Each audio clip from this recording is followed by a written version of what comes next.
What's up, everyone? It's Scotty with Money Vesting, and it is the festival of Holi here in India, which is why I look like this, because we do put color on each other.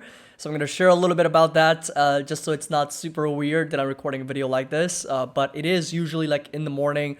We celebrate Holi, and then of course, have obviously a lot of food later in the day. So hope you guys enjoy this video. I'm going to be talking a little bit about the one bond market, recession indicator, which is now plunged to a new low in the triple digits. That's how inverted the yield curve is, and talk a little bit about some conflicting data in the markets, and why the markets may not be anticipating a little bit of a pullback, and even though the economic conditions are deteriorating and worsening over time. So hope you guys enjoy this video, find it helpful. If you do, make sure that you drop a like. Don't forget to subscribe to the channel. The link to our Discord and Patreon is going to be down below if you're interested in joining us, and of course get access to all the buy and sell alerts, options alerts, and trade ideas, trade alerts. All that stuff is going to be down below. And yeah, happy Holi, everybody. And Holi is a festival and colors here in India. Holi celebrates the arrival of spring and also celebrates a good harvest season. And again, it's a little bit about blossoming of love, and for many, it's a festive day to meet others and play and laugh and forget and forgive and repair broken relationships. So just wanted to wish you and your family a very healthy and a happy year ahead, regardless of whether you celebrate this festival or not. I just hope that you have a fantastic year ahead, filled with a lot of good health and happiness. So moving forward, we're going to talk a little bit about bond yields. So yields is going to be the focus of this video. And I do apologize if, my head looks a little weird, because I do have green color on and I have a green screen in the background. So the chroma key is kind of picking up on that green color, and it's piercing through my head. It's also making my face a little bit of a green screen because of the green color that I've put on. So I do apologize for that. So moving forward, we've got the 2-year bond yield, which was quite an interesting move up. So we saw the 2-year yield get up to over 5% here on the day. So definitely pushing higher, quite aggressively. We had the 6-month obviously now trading at almost 5.3%. And because of this, there was a significant inversion in the yield curve. So if you kind of come over to the yield spread between the 10-year and the 2-year, it has now plummeted down to 123 basis points negative. So if you come over to this chart, this week alone, the yield spread is down a little bit over 9.56%.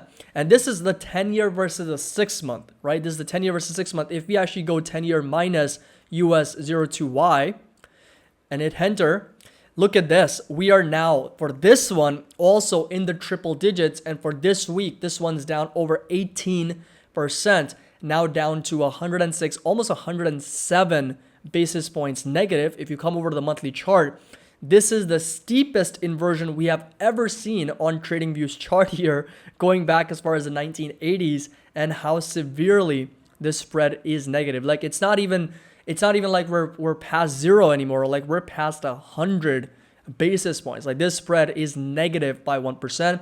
And but when does that actually happen? That happens when the US economy, or in other words, investors, see a lot of uncertainty in the US. They see a lot of challenges and a lot of uncertainty in the short term. That's why they're bidding up the 2-year yield and they're selling off the 10-year yield, which is still sitting at 4%. And the 2-year is sitting at 5.07%. That's the inversion. And of course, we know from previous recessions, this has been a very, very high success rate for this ratio, for this yield curve inversion. The spread, every time it's negative, we do see a recession in the US. Whether it happens in the next 6 months or 12 months or 24 months, it is a signal of an impending recession in the US. And now it's plunged to a triple-digit number, coming down to the lowest level we've seen in a long, long time. So negative 1.06%. Now, these are some of the conflicting data points that I wanted to go over, right? So, I mean, markets right now, I feel like, are focusing a little bit more on the stronger data points as opposed to what's actually brewing underneath. And this is this is not exhaustive list. It's not like everything that, the data has come out, but I'm sure there's a lot of other things. But there has been conflicting data, right? There has been a lot of indecision. And the market's not really able to either push higher or lower. There's been a lot of back and forth, of course, a lot of consolidation and indecision in the market. Because if you take a look at some of the positives, right, we got strong retail sales, right? So very strong retail sales coming in. We're still trading at low unemployment, right? 3.4%. We got better than expected PMI numbers, right? Manufacturing Survey Index. We had solid GDP growth in the third quarter. We're gonna get those final revisions in the end of March, and we're looking at disinflation, right? We're seeing inflation starting to trend lower. So those are some of the things that definitely are in the favor of a potential rally in the markets, considering softer inflation, better than expected growth in GDP, low unemployment. All those are very, very good examples of a potential soft landing, and are very much good stories for the bulls. But if you come on the other side, which is on the bearish side, you've got lower construction spending, which basically declined month over month. We've got the yield curve inversion, which is the largest we've seen in a long time, triple digit, plunging down to a new low here. Consumer debt is rising. We've got consumer savings rate, which is depleting. It's coming down to like 4%, 3%, down from 33% during the pandemic. And we're dealing with an earnings recession, right? Fourth quarter earnings declined by almost 5%. First quarter, second quarter also expected to decline by 5 to 6%. And it can be argued that the inflation is pretty sticky, considering that we did tick up a little bit in January once again, considering the hotter read on inflation. So this is really, the market environment that we're in. It's like very much conflicting data point, right? A lot of things are like you're getting a lot of good news, then you're getting a lot of bad news, and it's kind of hard to make sense of what's going to happen. In my opinion, and as I've already pointed out in my other videos, I'm leaning a little bit more towards the bearish side, because it's just, it's mostly about kind of pushing some of these things or some of the economic pain later down the road, right? In the future, right? Because eventually, right, we know as interest rates keep going higher, and now the probability for interest rates even up to 50 basis points, 75% probably that we're going to get a 50 basis point hike on March 22nd in less than 20 days when the FOMC meets up. And we got a press conference from Jerome Powell. There's 75% probability, and the probability for us to get up even higher is consistently going up. It's increasing, right? So 6% now sitting at 35, 36%.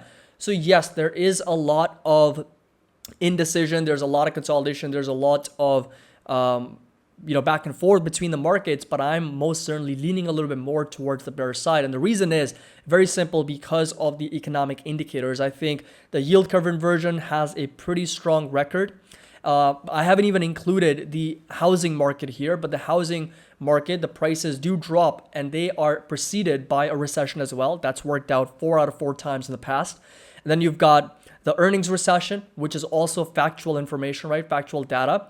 And you've got inflation, which is, in my opinion, going to be a little bit more sticky. So in the sort of like the down column, in other words, the market's going to pull back. We've got more facts than if and then, but in the up column, yes, we've got some facts, like unemployment is definitely a lot lower, and GDP is still growing, but I feel like those things are gonna flip over at the end of this year, by 2023, considering that unemployment cannot, in my opinion, stay as low as it is, considering how many layoffs that we're seeing, and at the same time, we're seeing interest rates go up higher and higher. So, that's where the probability is. And I just wanted to kind of go over some of the analysis here and why there's so much conflicting data. But bottom line is that this right here is pretty telling in itself, that every time we've seen this inversion in the yield curve, like if you come over to 0%, right over here, this is the 0% level.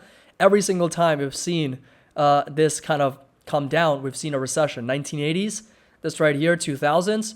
This right here is going to be 2006, 2007, of course, 2008, the great financial crisis. Very brief inversion in 2019. So we had the pandemic in 2020. And this is the steepest one. You're telling me this time is different? Well, all I'm going to say is good luck. So hope you guys enjoyed this video, found it helpful. If you did, make sure that you drop a like, and happy Holi to you and your family. As always, happy investing, and I will see you all in the next video.